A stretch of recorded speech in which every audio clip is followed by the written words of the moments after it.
Shalom bien-aimés dans le Seigneur, grande est notre joie de nous retrouver au pied du grand roi pour notre méditation quotidienne. Nous sommes le mardi 22 octobre 2024 et nous vous saluons au nom de notre Seigneur et Sauveur Jésus-Christ. Pour notre méditation de ce jour, nous allons lire un texte dans la lettre de Paul aux Romains. Romains chapitre 1er verset 17 dans deux versions.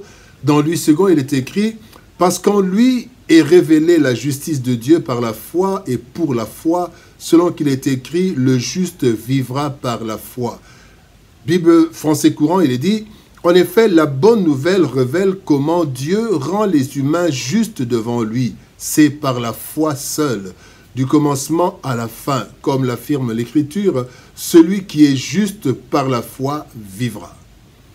La vie par la foi. La vie par la foi, tel est le thème de notre méditation de ce mardi 22 octobre 2024. Bien-aimés dans le Seigneur, la vie, c'est une activité spontanée qui se manifeste par des fonctions de nutrition, de reproduction, de relations, etc. Ça, c'est la définition du dictionnaire. Lorsque cette activité s'arrête, il n'y a plus de vie. Ceci, bien aimé, c'est une connaissance limitée qui ignore que la vie est plus complexe que cela. La plus grande et plus grande importante partie de la vie, bien aimé, est invisible et éternelle. L'homme l'avait perdue par le péché d'Éden.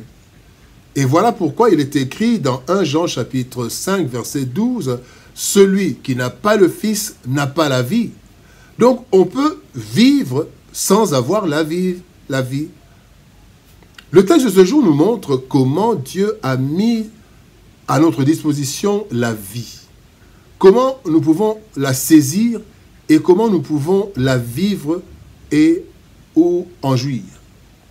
C'est Dieu lui-même qui en a décidé ainsi par amour pour sa création.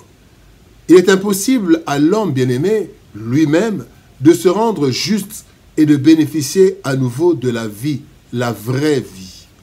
Voici quelques leçons transmises par le texte de ce jour. Première leçon, justifié par la foi. Dans Romains chapitre 4, verset 3, il est dit, dans la version Parole de vie, « En effet, voici ce que disent les livres saints. Abraham a cru en Dieu, alors Dieu l'a reconnu comme juste en tenant compte de sa foi. » La première étape de la vie, bien-aimée, par la foi, c'est la justification. En effet, le jugement rendu plutôt à Éden a été sans appel. L'homme était privé de la gloire de Dieu et chassé du jardin. Cette justification s'obtient, bien-aimé, en croyant que, Christ a satisfait la justice de Dieu en donnant sa vie, selon Ésaïe chapitre 53, qui nous dit « Il était blessé pour nous, pour nos péchés, brisé pour nos iniquités, le châtiment qui nous donne la paix est tombé sur lui. » Bien-aimé, la justice, on l'obtient en croyant que l'œuvre du Christ a effacé l'acte de justice qui nous condamnait. Colossiens 2,14 nous dit « Il a effacé l'acte dont les ordonnances nous condamnaient et qui subsistait contre nous. » Et nous sommes justifiés en croyant qu'il n'y a plus aucune condamnation pour nous s'agissant du péché originel. Romains chapitre 8, verset 1 nous dit « Il n'y a donc maintenant aucune condamnation pour ceux qui sont en Jésus-Christ. » Donc, bien-aimés, la foi en Christ est pratiquement un acte juridique de mise en liberté ou de grâce légale. Nous sommes justifiés par la foi.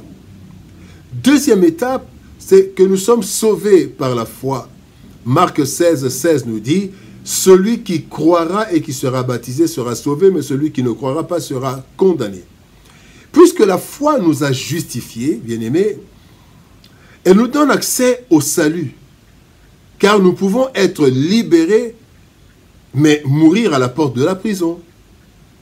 Or, en croyant au Christ, nous recevons la vraie vie, après avoir été légalement justifiés. En effet, La vraie vie se trouve en Jésus-Christ. Voyons. Premier verset. 1 Jean chapitre 5 verset 12 nous dit « Celui qui a le Fils a la vie ». Donc, nous sommes sauvés par la foi, la vie est en Christ. Deuxième verset, Jean 14, 6 nous dit, Jésus lui dit, je suis le chemin, la vérité et la vie. 1 Jean chapitre 5, verset 21 nous dit, c'est lui qui est le Dieu véritable et la vie éternelle. Donc, Christ en nous apporte le salut. Voilà pourquoi les apôtres ont déclaré aux geôliers, dans Actes des Apôtres, chapitre 16, verset 31, « Crois au Seigneur Jésus et tu seras sauvé, toi et ta famille. » Donc nous sommes non seulement justifiés par la foi, mais nous sommes aussi sauvés par la foi. Troisième leçon, vivre par la foi. Nous devons vivre par la foi. 2 Corinthiens, chapitre 5, verset 7 nous dit, car nous marchons par la foi et non par la vue. Nous avons donc été justifiés, plus de condamnation. Nous avons le salut en Christ par la foi, mais ce salut, nous attendons son effectivité, tel qu'il est écrit dans 1 Jean, chapitre 3, verset 2. La Bible dit, bien-aimés, nous sommes maintenant enfants de Dieu, et ce que nous serons n'a pas encore été manifesté. Nous sommes sauvés, mais pas encore. Ainsi, nous avons à vivre durant tout le reste de notre vie dans cette chair par la foi jusqu'au salut final. Nous devons avoir la foi aux promesses de Dieu. Hébreux chapitre 10, verset 23 nous dit, celui qui a fait la promesse est fidèle. Nous devons vivre par la foi, avoir la foi en notre nouvelle identité qui exige la sanctification. Hébreux 12, 14 nous dit « Recherchez la paix avec tous et la sanctification sans laquelle personne ne verra le Seigneur. » Donc quand nous avons la foi, nous nous engageons dans la sanctification. Nous avons la foi au salut de l'humanité qui nous motive à l'évangélisation. Matthieu 28, 19 nous dit « Allez, faites de toutes les nations les disciples ». Nous vivons par la foi, nous avons foi en l'intervention du Seigneur par nos prières. Marc 11, 24 nous dit « Tout ce que vous demandez en priant, croyez que vous l'avez reçu. » Et enfin, nous vivons par la foi, nous devons avoir la foi en la victoire acquise en Christ, qui nous dit dans Romains chapitre 8, verset 37, « Dans toutes ces choses, nous sommes plus que vainqueurs par celui qui nous a aimés. » Bien-aimés, la vie par la foi est une vie sécurisée, sûre, en Christ.